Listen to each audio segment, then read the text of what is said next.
What are you working on here? Lunch. This is a monumentous occasion. This is the first lunch I'm gonna make and take to work because so far multiple people at work and my mother have told me to stop missing lunch because meetings tend to go long and I never get a chance to eat. So I end up eating like a bag of Doritos. So now I'm gonna have an apple and a sandwich. This is my first title as game director. First time in the chair of game director. I expected it to be hard work, but the sheer volume of work and the amount of stuff you have to carry in your head and be on about all the time is staggering. It's huge. I'm such a fucking horrible sandwich maker. This shows my true inexperience. I want to take what we started and push it 10 times further, you know, get more of the story, more of the mythology embedded in while picking up all the things that we felt, wow, we could have really done this better. All right, all set for school. You know, it's my face and my name out there that if this is bad, I'm the guy. You're the guy that fucked up God of War, you know, like that weighs heavily. I truly believe that we are putting absolutely everything we can into this thing.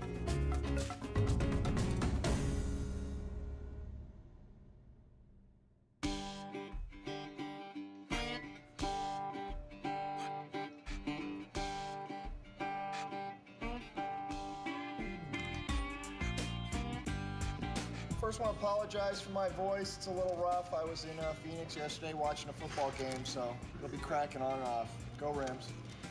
Where's Ken? Ken? Anyway. Am I scared or nervous about doing the job? Yes, terrified.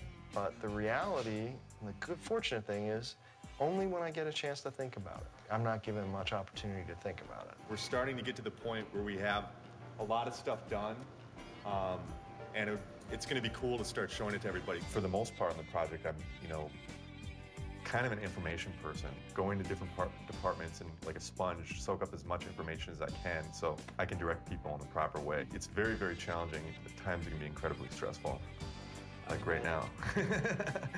Let's get back to it.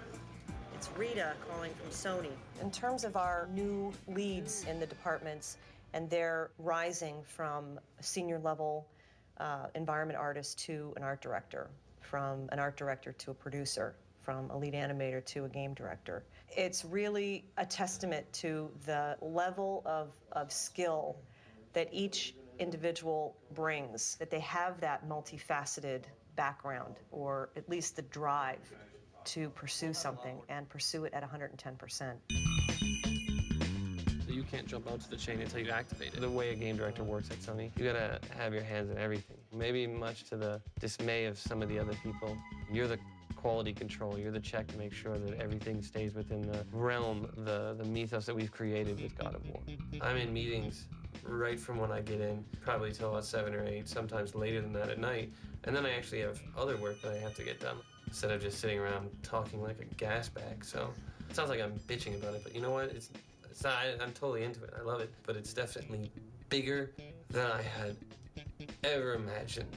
One of the biggest new elements I've had to mentally deal with is the idea that as a producer, you're essentially everyone's boss, so you do wield a considerable amount of quote-unquote power. From the creative side of things, it's probably the one thing I have to constantly put a check on. From where I came from, I was way more involved in the creative. That's nice. As a producer, every time I make a comment on the creative, I have to make sure that I'm cautioning it with the idea of, hey, look, this is one creative mind coming to you with an opinion. This scene is so fucked up, it doesn't, it's like where you start. There's a lot to be learned about just interacting with people and keeping my cool as much as I can, and not trying to offend people. Like on the last project and up until I started as an art director, I was very blunt and kind of, sometimes I might have had kind of like, a fuck it attitude. But now I have to be a lot more political about things. And it's actually like, the more I do it, the more I understand it, the more I enjoy it.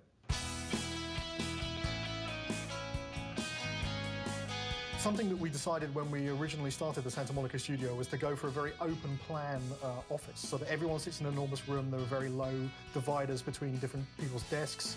We try and keep people sitting next to the people that they are directly working with. So, you know, the combat guys have most to do with the animators, so they sit next to the animators. Production's sat slap bang in the middle of the floor. They basically can see everyone moving around. Everyone is near to the production department. The programmers are all sitting next to each other, and we sit near to the technical artists because they're people we spend an enormous amount of time communicating with. So, you know, the entire structure of the studio really aims at fostering easy communication that doesn't rely on email and doesn't rely on chance encounters in the hallway. It's very important that you make people talk to each other, and this seems to be a very good way of doing it.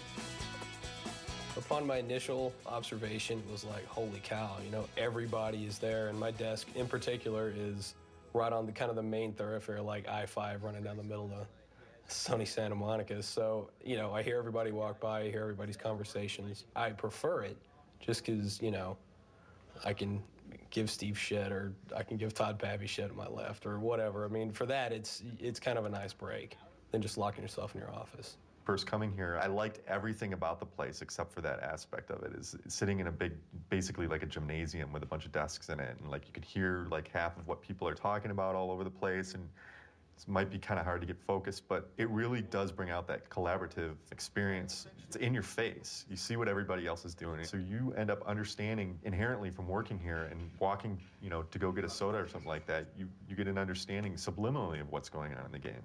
When we want to get something in the game as simple as Kratos, the main character, goes up to a giant column in the world and grabs it, and then when the player rapidly presses the circle button, he's going to be able to like pull on it and then successfully pull the column down while the column breaks and shatters.